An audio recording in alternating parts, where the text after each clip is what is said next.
भारताचे एक सार्वभौम समाजवादी धर्मनिरपेक्ष लोकशाही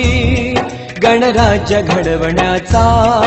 व त्याच्या सर्व नागरिकास सामाजिक आर्थिक व राजनैतिक न्याय विचार अभिव्यक्ती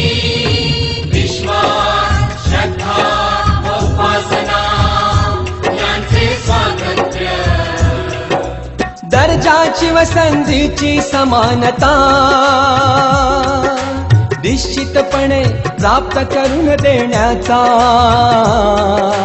आणि त्या सर्वांमध्ये व्यक्तीची प्रतिष्ठा